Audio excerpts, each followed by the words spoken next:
Guys, today I want to make. এই একটা বিষয় আছে ওখানে গেলে আমার আবার I'm going to choose a dress.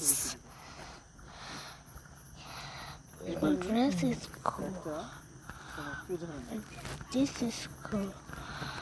ইন্ডিয়াতে Done. একজন কবি ছিল মধুসূদন দত্ত নাম। সে কি করছে, সে দেশে কবিতা টবিতা লিখত, কপোতাক্ষ, তারপরে মেঘনাদ বধ কাব্য, বড় বড় উপন্যাস ছিল এবং সে নামি দামি হয়ে গেছে তার দিয়ে। তো এখন সে চিন্তা করতেছে যে আমি আমার দেশে শুধু বন্ধু থাকবো, তো আমি আমি ইউরোপ কান্ট্রিতে চলে যাব। তখন সে ইউরোপ কান্ট্রিতে গেল। ইউরোপ কান্ট্রিতে যা সে মডার্ন হতে হতে সে খ্রিস্টান ধর্ম গ্রহণ করল। হিন্দু ছিল মধুসূদন দত্ত, খ্রিস্টান ধর্ম গ্রহণ করল। খ্রিস্টান ধর্ম গ্রহণ করার পর তার নামের প্রথমে মাইকেল শব্দটা যোগ হয়। তখন সে মাইকেল মধুসূদন দত্ত। বেশ কিছুদিন ভালো চলছে, চলার পর অসুস্থ হয়েছে, তাকে দেখার কেউ লোক নাই। লাস্ট পর্যন্ত এমন একটা অবস্থা যে সে যে দেশে আসবে, দেশে আসার মতো অর্থ কিছু নাই। সে আবার পুনরায় সে মন্দিরে, ওই দেশের মন্দিরে সেই জায়গায় সে কিন্তু গেছে যে দেশে কিন্তু তার একবারে বিশাল কারবার, মানুষজন চিনে জানে, মান সম্মান করে, অনেক কিছু করে, সম্মান দেয়। তার টাকা পয়সার অভাব নাই, তার প্রোডাকশনে প্রচুর বই বের হলেই বই হয়ে যায়। সে ওই দেশে যায় মাইকেল নাম নিয়ে ইংলিশে লেখা শুরু করছে, কিন্তু তারা ওটা খায় না বা তারা ওটা পড়ে না। ওদের কাছে এত ইন্টারেস্টিং মনে নেই ওদের ব্যাপার।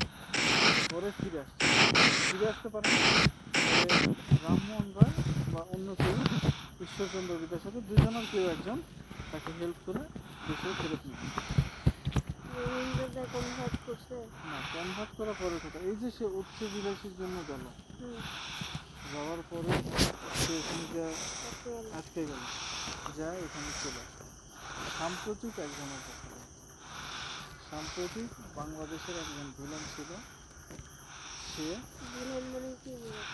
মানে বাংলাদেশ সিনেমায় তো ওখানে গেছে।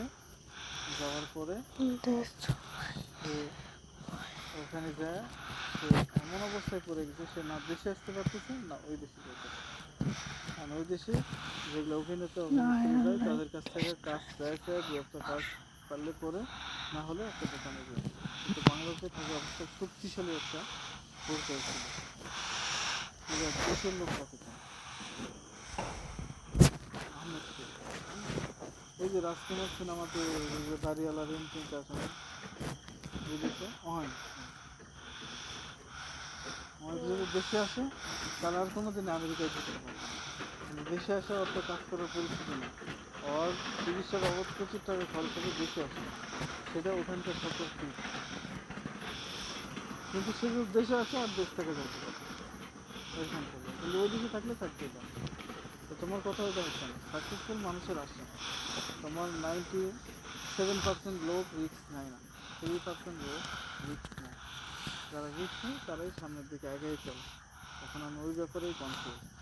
আমি যদি রিস্ক নেয় কোনো কারণে ফেল হই, তোমাদের এই লাইফও থাকবে যে লাইফ এখন দিচ্ছে। এই জন্য আমরা আমার একটা ডিসিশনের উপর তোমাদের জীবনের অনেক উত্থান পতন। আমি একটা যদি ডিসিশন নেই, একবারে পুরো ফ্যামিলি ঠাস করে পড়ে যাবে এবং এমন করা পড়বে আর উঠতে পারবে। আমি এই জন্য টুকটুক করে আমার যেই টাকা পয়সা হয় অন্য জায়গায় ইনভেস্ট করি।